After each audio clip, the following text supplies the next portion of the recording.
मत बनना, तुम्हारे जीवन में कठिनताएं आएंगी।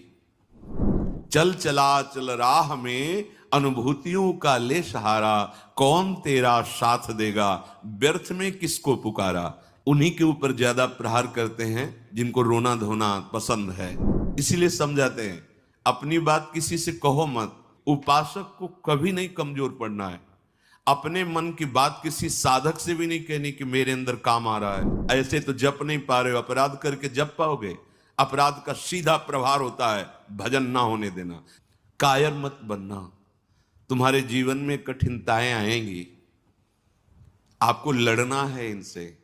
लड़ना क्या, आप प्रिया चुके हैं, ये ठसक रखेंगे, डर के भाग जाएंगे। कभी कभी ये अति भीषण बन तन मन पर है छा जाती, ऐसी वासना छा जाती, कुछ सुनाई नहीं देता। बस जो वासना की प्रेरणा है बस वही करना है। अब उपासक घबरा जाता है। अच्छा, जो बड़े महापुरुष हैं, अब उनके लिए दूसरा कोई बचा नहीं जिससे वो करुणा करें। बात समझो, सब में वो अपने आराध्य देव को देख करके शांत हो चुके हैं। जो साधक है उसे समय नहीं है कि सहयोग करे, क्योंकि वो अपने लक्ष्य में दृढ़ है। तो सच्ची मानो, आपका विश्वास और आपकी श्रद्धा ही केवल आपका साथ देगी। इस मार्ग में कोई तुम्हारा साथ देने वाला नहीं, साथी नहीं है। और जो साथी बना के चला वो गिरा, ये भी बात समझ लेना। चल चला चल राह में अनुभूतियों का ले सहारा। अगर तुम अपनी अनुभूतियों को अपने साथ रखोगे कि पग पग पर मेरे कृपालु आराध्य देव ने कैसे मुझे संभाला है, फिर कोई तुम्हें जरूरत नहीं किसी के सहयोग की। तुम्हारी अनुभूतियां ही तुम्हें आगे बढ़ा देंगी। चल चला चल राह में अनुभूतियों का ले सहारा, कौन तेरा साथ देगा, व्यर्थ में किसको पुकारा। इस मार्ग का साथी केवल हरि का भरोसा, हरि का बल है। जो निराश होकर के रोने लगता है, ये भेड़िए की तरह है और बालक के ऊपर ही इनका प्रहार होता है। वयोवृद्ध या ज्ञान वृद्ध के ऊपर भेड़िए का प्रहार नहीं होता। ये काम क्रोध आदि उन्हीं के ऊपर ज्यादा प्रहार करते हैं जिनको रोना धोना पसंद है। किस बात के लिए, मुझे ये चाहिए, मुझे ऐसा, मुझे रहा नहीं जा रहा, मुझे सहा नहीं जा रहा, मेरे से भजन नहीं हो रहा, मेरा मन नहीं। तुम मन हो, तुम तन हो, तुम भोगों के अभाव से ग्रस्त हो? नहीं नहीं, भूल मत करो। जो निराश होकर रोने लगता है उस पर ये विकार हावी हो जाते हैं। इसीलिए समझाते हैं अपनी बात किसी से कहो मत, क्योंकि नासते विद्यते भावो ना भाव विद्यते। इनकी सत्ता ही नहीं काम क्रोध लोभ की। जब आप इनकी सत्ता देते हैं, स्वीकार करते हैं, तो ये आपके ऊपर हावी होते हैं। सच्ची अगर सत्ता ना दे तो इस समय नहीं दे रहे हो सत्ता, कौन सा विकार आपके ऊपर चढ़ा हुआ है। अभी आप उनका चिंतन करें, उनकी सत्ता दे तो अभी जिस विकार का चिंतन करेंगे उसी विकार से ग्रसित हो जाएंगे। जो कमजोर अपने को महसूस करता है, देखो दैन्यता भगवत मार्ग की वो अलग बात है, लेकिन विकारों के लिए कमजोर होना ये भगवत मार्ग के पथिक का लक्षण नहीं है। सहना ही तो है ना, भोगने के बाद तो और डबल सहना होता है। तृष्णा होती और कामना होती, दोनों। जब तक भोगा नहीं तो केवल कामना थी, और जब भोग लिया तो उसकी तृष्णा भी साथ है, तो जलना तो पड़ेगा। तो ऐसे जो भयावह दृश्य उपस्थित कर रहा है मन विकारों को लेकर के, उपासक को कभी नहीं कमजोर पड़ना है। अपने मन की बात किसी साधक से भी नहीं कहनी कि मेरे अंदर काम आ रहा है, मेरे अंदर ये विकार। बिल्कुल उनकी सत्ता नहीं देनी। तुम्हें परेशान नहीं होना, तुम्हें दुखी नहीं होना, तुम्हें रोना धोना नहीं है। अब सहा नहीं, मार देंगे, पक्का मार देंगे, भागना पड़ेगा। ये वीरों का मार्ग है। हो भयभीत छोड़कर साहस, जो का पुरुष भाग जाता। का पुरुष कहते हैं कायर पुरुष को। इस मार्ग से अब हम नहीं, अब हम भोगों के लिए जा रहे हैं, तो जाओ। क्या आगे लिख रहे, भाग न पाता, गिर पड़ता हो, बुरी तरह कुचला जाता। ये विकार उसका नाश कर देते हैं, फिर रास्ता नहीं रह जाता। जो चढ़ाई का भगवत मार्ग का बहुत बहुत बहुत भयभीत करने वाली ये बात है। अगर भगवद आश्रय छोड़कर भोगों में आप चले गए तो देखो, धाम छूटा, प्रिया जो छूटी, नाम छूटा। ऐसे तो जप नहीं पा रहे हो, अपराध करके जप पाओगे? अपराध का सीधा प्रभार होता है भजन ना होने देना। जैसे कोई सोचे कि हम मनमानी आचरण करेंगे, गुरु आज्ञा उल्लंघन, शास्त्र विरुद्ध, और फिर मंत्र जप लेंगे, भजन कर लेंगे। बिल्कुल नहीं। एक बार भी निज मंत्र स्मरण नहीं कर सकते, एक बार भी आप भगवत स्मरण करने का अधिकार नहीं रख सकते। पापवंत कर सहज स्वभाव, भजन मोर ते भाव न काऊ, जो पे दुष्ट हृदय सोई होई, मोरे सन्मुख आओ की सोई। लड़ना है, बड़ो ही कठिन है भजन डिग ढरिबो। जैसे एक शूरवीर योद्धा सामने से वार सहकर कदम आगे बढ़ाता है, ऐसे तुम्हें वीर योद्धा की तरह चलना होगा। कायर पुरुष की तरह भाग कर जाओगे तो कुचले जाओगे, और अगर धैर्य पूर्वक रहोगे तो कह रहे हैं, पर जो कर विश्वास ईश्वरी बल पर, सम्मुख डट जाता। अब तुम मरना है, चाहे जितना कष्ट हो, मृत्यु से भयानक कोई कष्ट नहीं होता।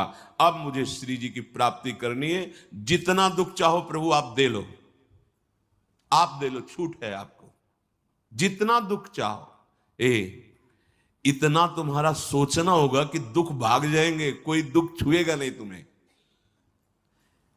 उससे डर वे भाग छूटती नहीं, दुखी वो हो पाता जिसने निश्चय कर लिया कि अब सारे दुख मुझे भोगने हैं, पर हम प्रियाजू को, प्रियाजू के नाम को, प्रियाजू के धाम को, प्रियाजू के चरणारविंद की उपासना को कदापि नहीं छोड़ सकता। कुछ भी हो जाए, सब डर जाएंगे, काम क्रोध लोभ मोह मद मत्सर, पर हम कायर पुरुष जैसा आचरण कर बैठते हैं। गलती हो जाती है कि हम विषय सेवन में ही शांति का अनुभव करना चाहते हैं। हम चाहते हैं अगर हम ये विषय सेवन कर लें तो हृदय शांत हो जाएगा, जलन मिट जाएगी, कुचले जाओगे, परमार्थ से बहुत दूर कर दिए जाओगे, आपको पता ही नहीं चलेगा। माया का खेल ऐसा है, पता थोड़ी चलता है कि हम भ्रष्ट हो गए, पता थोड़ी चलता है कि हम इतने नीचे उतर गए। जब कोई महात्मा आपको दर्शन कराएगा कि आप कितने नीचे गिर गए, तब आपको पता चलेगा।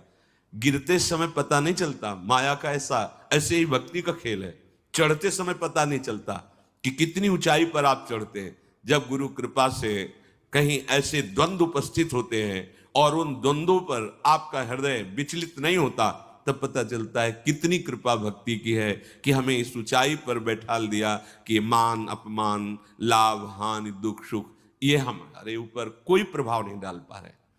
पर ये डट वही सकता है जिसने अपने जीवन का लक्ष्य निश्चय कर लिया है। श्रीपाद कह रहे, राधा दास्य मुझे श्री जी चाहिए। जिसने मन में ये निश्चय कर लिया कि अब मुझे प्रियालाल चाहिए, तो उसकी चाह में इतनी सामर्थ होती है कि सबसे लड़ सकता है। जैसे धन की चाह आने पर चोरी करने के लिए भी उतारू हो जाता है, हिंसा करने के लिए भी उतारू हो जाता है, उसको कुछ भी डर नहीं लगता। एक धन का लोभ चढ़ता है तो प्राणों को सौंप दिया, भय को बिल्कुल रौंद दिया, और जैसा भाव बना वैसा कर बैठा। और आप प्रभु को चाहते हैं और आपको डर लगता है। आप परम धन श्री लाडली जी के गोरे चरणारविंद की प्राप्ति करना चाहते हैं, तो अब अपना अधिकार, अपना पन, अपना महत्व श्री लाडली जी के चरणों में। हे प्रभु, हे प्रिया जी, ये प्राण, ये तन, ये मन आपको समर्पित है। अब जैसा जी चाहे वैसा आप करो। यही है सुदृढ़ योद्धा भगवत मार्ग का। अपना अस्तित्व, अपना महत्व, अपना जीवन जब तक जीवन धन के चरणों में समर्पित नहीं करोगे, तब तक जो स्वामी श्री हरिदास जी महाराज कह रहे हैं, ज्यों ज्यों राखत हो त्यों त्यों रहियत हो हरि। जैसे आप रख रहे हो मैं राजी हूं उसी में, जोई जोई प्यारो करे। ये सिद्धांत, ये रोना धोना नहीं। ये जैसे कभी कभी उपासक वहां प्रश्न कर देते हैं जाके, भजन में मन नहीं लगता, हमें लगता है हम इस मार्ग में चल नहीं पाएंगे। क्या आप चल रहे हो या गोद में बैठे हो? पहले निश्चय करो। यदि चल रहे हो तो इतनी टांगों में दम नहीं है कि ये चढ़ाई तुम चढ़ पाओगे। तो गोद में बैठे हो तो चलने का तुम्हें डर फिर क्यों है? श्री हरिवंश प्रताप नाम नौका निज खेवक, भवसागर सुख तरत निकट हरिवंश जो सेवक। पहली बात तो तुम चल नहीं रहे हो, तुम गोद में बैठे हो। ये जो सौंप दिए मन प्राण तुम्ही को, सौंप दिए ममता अभिमान, जब जैसे जी चाहो बरतो अपनी वस्तु सर्वथा जान। ये चलने वाले पथिक का नहीं है, ये समर्पित पथिक का है। बैठ गया प्रभु के चरणों का आश्रय लेकर। दूसरी बात, कभी कभी मना स्थिति ऐसी होती है, वो टिकाऊ थोड़ी है। कबहू तो थोरो भजन, कबहू होत विशाल, मन को धीरज छुटे नहीं, गहन दूजी चाल। कभी कभी मन नहीं लगता है तो क्या, अरे वो स्थिति आई है, प्रमाद की स्थिति, तमोगुण के कारण कोई कुसंग बन गया, जिसके कारण ऐसी स्थिति आई है कि आपको डर पा रही है कि भजन नहीं होगा, हम पूरा जीवन निर्वाह नहीं कर। नहीं, ये तात्कालिक है, थोड़ी देर में कोहरा हटेगा और आप प्रसन्न मन से चल पड़ेंगे। हे प्रभु, ये जीवन मेरा आपके चरणों में समर्पित है, क्या परेशानी? हे नाथ, मेरा मन, मेरा तन, मेरा प्राण आपको समर्पित है, आप जैसा चाहो खेलो, मत सकुचाओ, अभी आपका है, आप जैसा चाहो। फिर आप शिकायत कैसे करें? फिर आपका प्रश्न कैसे बनता है? ये जब तक मेरे मेरे मेरे तब तक नहीं हटा पाओगे। और ये आपको दिया, अब इसमें काम रखो या आप रहो, इसमें प्रेम या आप इसमें विकार भरो, आपको पूरी स्वतंत्रता है नाथ। उसी दिन से आप देखेंगे मन निर्मल होने लगा। क्योंकि जब तक अहंकार रहता है तभी तक ये सारे विकार आक्रमण करते हैं। अहम प्रभु के चरणों में समर्पित हुआ कि वो दिव्य निर्मलता, दैवी संपदा के भागवतिक सद्गुण अपने आप आने लगते हैं। जिस समय आपको मान अच्छा लगे, अपमान दुखित, तो समझ लो आपका अहम अभी समर्पित नहीं हुआ।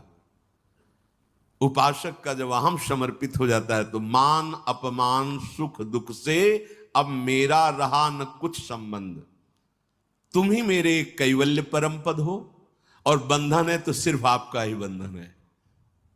ये आप ही हमारे मोक्ष हो, आप ही हमारे बंधन हो, आप ही हमारे साधन हो, आप ही हमारे साध्य हो, आपसे ही सब कुछ है अब हमारा। अभी अभी निश्चिंत हो जाओगे, अभी निश्चिंत हो। आपको क्या परवाह? जब आपने अपने आप को प्रभु के चरणों में समर्पित कर दिया तो अब जिम्मेवारी प्रभु की है। पर आप समर्पित वाणी से केवल कह रहे हैं, अभी अहम है। आपको पता लग रहा है कि भगवान पता नहीं संभालें कि न संभालें, गति बनेगी कि नहीं बनेगी, पता नहीं लाभ मिलेगा कि नहीं। ये शरणागति का लक्षण नहीं है। छूटे सभी अन्य आश्रय, अब मिटे सभी संबंध अनित्य। ये जो अनित्य संबंध है, हम लोग समझते हैं कि बाहर से बाबा जी बन जाने पर छूट जाते हैं। भ्रम में मत रहना, ये किसी कपड़ा बदलने से छूटने वाले नहीं है, ये अंदर की बात है।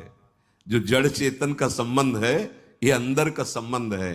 बाहर का घर छोड़ दिया, बाहर के संसारिक कपड़े छोड़ दिए, बाहर का भाव दिखाते कि हम वैराग्य से हैं, लेकिन अंदर की बात देखो। संबंध अगर प्रभु के अलावा किसी और से है, वो क्यों न तन हो, वो क्यों न कोई विषय हो, क्यों न कोई सुख हो, चाहे लोक लोकांतर का कितना भी बड़ा सुख हो या सिद्धि हो, वो अभी राग रहित नहीं हो।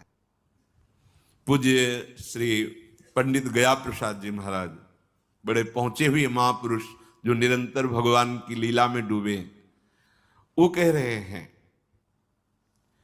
चिंतन संबंध का बोध कराता है और संबंध ही चिंतन में स्थित रखता है। अब आप देखो आपका चिंतन क्या चल रहा है। महापुरुषों के वचन है, चिंतन आपका जहां है आपका संबंध वही है। अगर प्रियालाल का चिंतन चल रहा है तो प्रियालाल से संबंध है, शरीर का चिंतन है, इंद्रियों का, भोगों का, वस्तु का, व्यक्ति का। ध्यान दीजिए, आपका संबंध जहां होगा वहीं चिंतन होगा, और जहां चिंतन होगा वहीं संबंध माना जाएगा। आप कहते हैं हमारे माई श्यामाजू का राज, कहां चिंतन है आपका? शीघ्रातिशीघ्र चिंतन को संभालिए। यदि कोई भी लौकिक कामना रही तो एक ना एक दिन गिरने पड़ेगो। पूज्य बाबा कह रहे, अगर कोई भी लौकिक कामना आपके अंदर अभी, तो वो गिराएगी, आपको गिराएगी। इसलिए यासों कामनान को ढूंढ ढूंढ के निकार फेंके। देखो अपने चिंतन में कौन सी कामना बहुत जोर कर रही है, प्रभु के नाम बल से उस कामना को छोड़िए, उसमें सुख नहीं है। उपासक जब तक सत्यता से इनकी तरफ ना चले तब तक ये कामनाएं अपना अधिकार रखती हैं।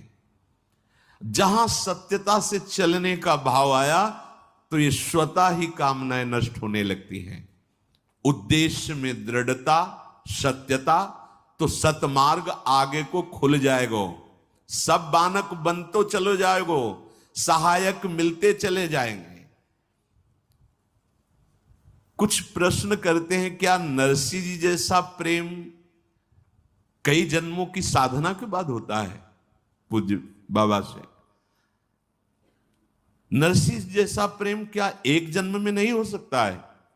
बाबा ने कहा हां, हो सके है, यदि सच्चे सदगुरु की प्राप्ति हो जाए तो।